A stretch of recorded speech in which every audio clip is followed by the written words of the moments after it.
Welcome, LA Progressive friends, family, readers. Today, Dick and I are fortunate to have Jeff Mackler joining us for our series on interviewing people who have written for the LA Progressive. Jeff is the National Secretary of Socialist Action and twice its U.S. presidential candidate. He's a founder and administrative committee member of the United National Anti-War Coalition, UNAC. He's a national steering committee member of AssangeDefense.org, the director of the Mobilization to Free Mumia Abu Jamal, Northern California, and a founder of the Northern California Climate Mobilization. Jeff, thank you for joining us. I'm honored. How in the world do you do all those things around? That's amazing. So I wanted to talk to recently you wrote an article criticizing the Rage Against the War machine for trying to pull in the right-wing fringe with leftists to argue against the recent demonstration. And you took some heat for it. Can you explain your position? Well, I watched the complete video of all of the speakers yesterday, and I was stunned to see so many of the speakers standing in front of a giant 10-foot banner with the name of Lyndon LaRouche, his wife, Helga. And I go back a long ways with Lyndon LaRouche. He and his right-wing goon squads in alliance with the Philadelphia police and the FBI had a program to obliterate the Communist Party and the Socialist Workers' Party and other socialists. And they physically attacked our meetings. In fact, one of our co-national chair of UNAC was on the defense at those meetings in the 70s, and he had to literally drive people to the hospital because their heads were bashed in by the LaRoucheites with nunchucks and clubs. This is an extreme right-wing, neo-fascist, anti-Semitic cult.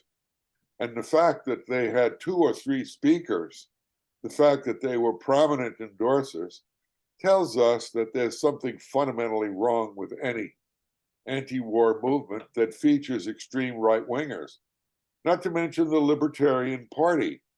So my article mentioned that I've been an active participant in the anti-war movement for a lifetime, 63 years, and I've never seen a member or an organization of the Libertarian Party come to the defense of any of the struggles, whether it be opposition to U.S. intervention in Cuba, opposition to the Somoza dictatorship, the Batista dictatorship, the Vietnam War, or any other war.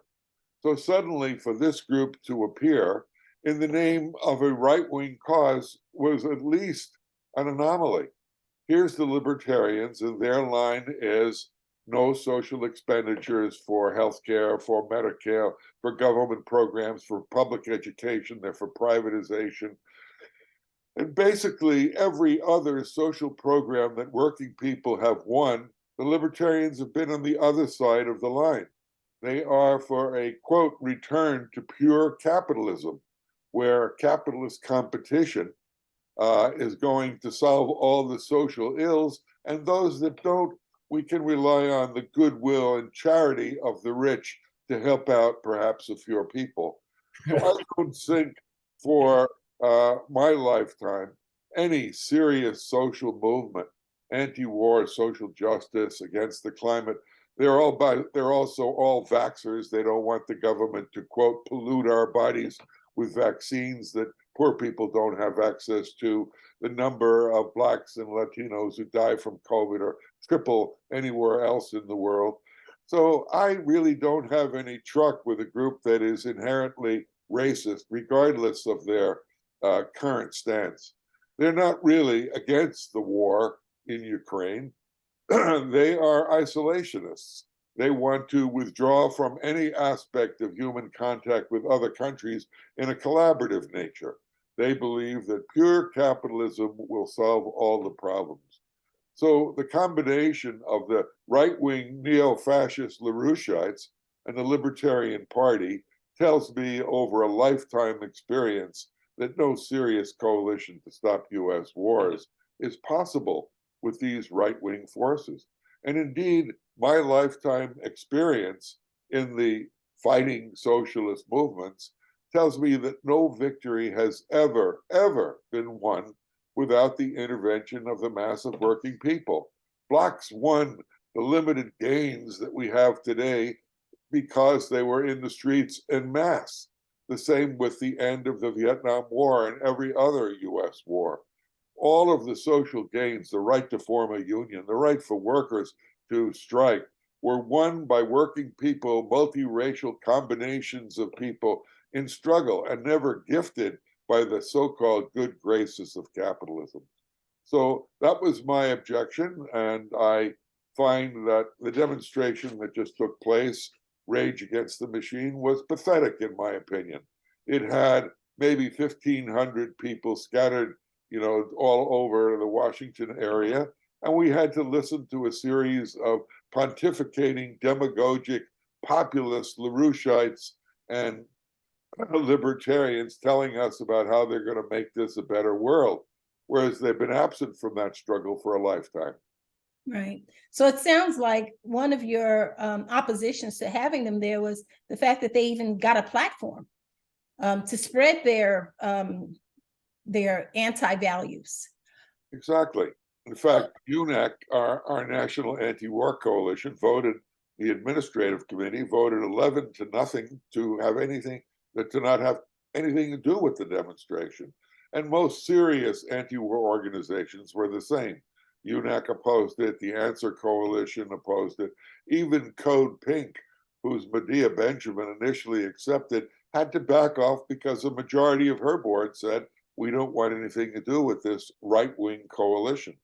There will be no serious social movement in the United States that allies with right-wing capitalists.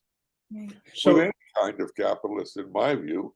That's not to say that people who are Democrats or liberals or pacifists or Republicans can't join in the anti-war movement, but when the organizations of the most extreme capital come together to organize an ostensibly anti-war demonstration, I have grave doubts, to say the least. so it seems like we're kind of in the mid-60s when the mood of the country was still very much for the Vietnam War, whether much about it or not, and the government was unified for it as well.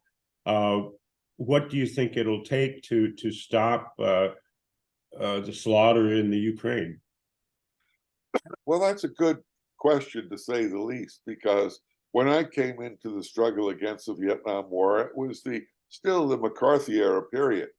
So when we had an anti-war demonstration in those days, because the witch hunting, persecution, and imprisonment of socialists, communists, and others was so great, we couldn't, Dick and Sharon, even have a socialist speaker on the platform for almost a good part of a decade. We had to have innocent, people, trade unionists and others, but the second we had someone who said, I'm a socialist against the war, that was red baited to the high heavens. When I got involved in the Vietnam War, the polls showed that 13% were for out now. Our method of struggle was the united front. We mobilized every sector of society in massive, legal, peaceful protests that went into the millions. And the result was, after 6 years of hard work and building coalitions and uniting with Dr. King, I was his bodyguard for some of these protests. After 6-7 years, the polls showed that 78% of the American people were for out now, bring the troops home now, self-determination for the Vietnamese. That's what ended the war, a combination of working people, a multiracial combination of working people that understood that the United States had no right to be anywhere. Today, the United States maintains 1,100 military bases in 110 countries around the world. Our main opponent, Russia, has a grand total of 6 outside its borders, and China has 1 in Djibouti at the Horn of Africa. So the relationship between the United States imperial power and its enemy is quite amazing. Today, in my view, we've seen things that I've never seen in my life. One, an absolute media monopoly to portray the United States position as helping the poor Ukrainians. What every single reporter in the corporate press leaves out is that in February 2014, the United States backed a fascist-led military coup that overthrew the elected government of the Ukraine, marched on the Ukrainian Rada, threw out the majority parties that were elected, and established a government of the right sector and the Svoboda Party, which are openly fascist parties. The United States' representative, Victoria Nuland, basically appointed the prime minister of the country, Yatsenyuk, and the Joseph Biden, who was the vice president at the time under Obama, who was in charge of Ukraine, oversaw the appointment to the largest oil corporation in the country of his son, Hunter Biden. So, and the United States citizen became the finance minister shortly after the coup took place. No serious person in the world, all the British media, corporate media, understood that nothing other than a US-backed fascist-led military coup took place. And what's the first thing they did? This fascist-led government, openly fascist, marched on the eastern Ukraine, where the Russian-speaking people are, and began to slaughter them because they spoke Russian. The Rada passed a motion banning the Russian language in any public institution. And the slaughter began for 7 years. 14,000 Russian-speaking people were murdered by the fascist-led Azov battalion, and 750,000 Russian-speaking people had to flee to Russia in order to save their lives. So that history, nobody talks about. Nobody talks about the US formally backing. Serious writers who differ with me on how to resolve the problem in Ukraine, like Noam Chomsky, Chris Hedges, and many others, Schmierer, I forgot his name, all of these people understood and agree with the facts that I mentioned. There's no dispute over what happened. They literally, the fascists literally, and by the way, even the United States was caught unaware when the ambassador to, I think it was Latvia, spoke to Victoria Nuland, and it was taped, and she said, you know, Yanukovych's people opened fire on the Maidan protesters in February and started slaughtering them. The eyewitness person said, no, you got it wrong. That was the Azov battalion, the Nazis, who opened fire on their own people in order to use it as a provocation. So here you have on tape the US representative to Ukraine and the European Union, Victoria Nuland, openly stating, as did all the reporters around the world, that the provocation was orchestrated by the United States and by a fascist-led movement to overthrow the Ukrainian government. I want to add this. Why all the fuss about Ukraine? The major reason is that the Ukraine has among the richest oil reserves in the world. And the United States, as Seymour Hersh so beautifully said, and as I wrote, I think in the LA Progressive also, the United States orchestrated the blowing up of the two major pipelines. That was a multi-trillion-dollar effort. And the end result was the substitution, the perceived substitution of US expensive fracked natural gas for the cheap Russian gas that had been supplying almost a majority of Germany and Europe's oil and fossil fuel resources. So this is basically, in my opinion, a thinly disguised fossil fuel war, like all the others. The United States is after the Venezuelans and the Iranians, who they demonize their leaders, regardless of my opinion on them. But it just so happens that those two countries have among the largest oil fossil fuel reserves in the world. And that is the central resource that fuels the capitalist system. So we're seeing in Ukraine yet another oil war, and I'm against it. I'm against the expansion of NATO. I'm against US military bases in 1,100 places around the world, wreaking havoc, destroying anyone who opposes US policy. So many economists, and I'll speak specifically about Rick Wolf, talk about the United States being in the end stages of capitalism. And for those of us who are looking at the same symptoms and drawing the same conclusion, it's kind of scary when you think that, well, we don't really have, the left, we haven't developed an infrastructure. We're not organized enough that if our capitalist system collapses, what are we going to do? What are we going to replace it with? Is this one of your fears? Well, to be very frank, Sharon, this is a very difficult time for the American left. It is admittedly weaker than at any time in my lifetime. But the thesis of the American left, regardless of the divisions, is based on the idea, two ideas. One, that all of the evils that we face today, racism, poverty, pandemics, endless wars, union busting, prejudice and discrimination against LGBT people, are not accidents that can be remedied by one or another election thing now run by billionaires, but are inherent in the capitalist system. And the second proposition is very simple.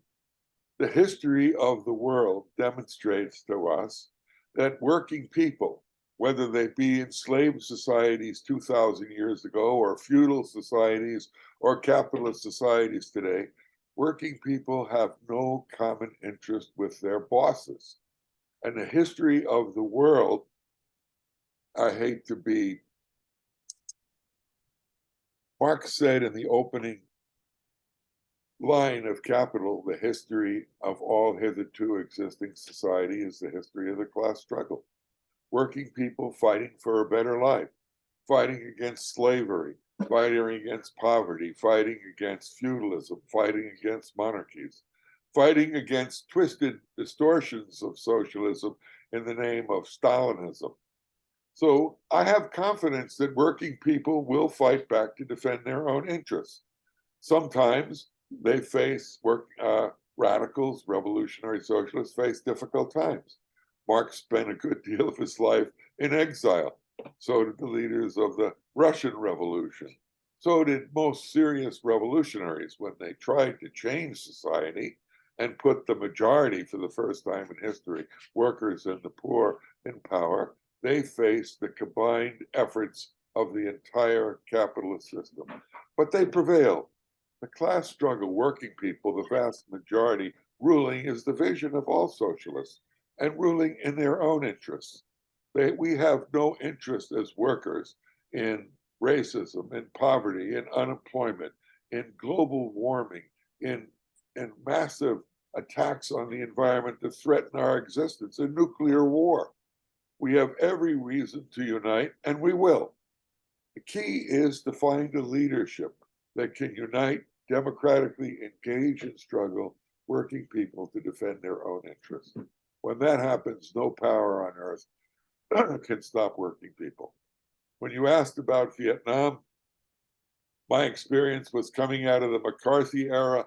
What broke the McCarthy era, what broke the hold on the minds of American people was massive struggle of working people, a civil rights movement that said, no, we will not tolerate the systemic racism in American society. We will not send our Black and then Puerto Rican youth to die in a foreign war to steal the resources of the Vietnamese on the other side of the world. We will not continue to kill 4 million Vietnamese. So working people fighting back is what I fight for. That's my life experience, my life contribution. That's why I'm in all of these organizations, because each one is a different manifestation of good people fighting for a better world for everyone against the minority system, the 1/100% trying to maintain their power for the interests of the rich. So before we close, you were interviewed on Jim Lafferty's show, the Lawyers Guild show, and it was a great interview, by the way. And you talked briefly about King Leopold and Belgium. And I was wondering if you could just talk a little bit, say what you said there. Share with our audience what they don't know about Belgium. Well, I was responding to a House of Representatives resolution that condemned socialism as an evil. And it was passed by a body, the House of Representatives, which has basically nothing but millionaires and a few billionaires who serve the billionaires and trillionaires who run the country. So I mentioned a couple of the horrors that were left out. One of the horrors was the history of colonialism around the world. And I just picked out one tiny example. King Leopold II, who personally owned the Congo. It was his personal colony. And he extracted ivory and rubber from that country. And any Congolese person who dared to resist, they were slaves, was murdered to the tune of 12 million people, the largest genocide in the history of the world.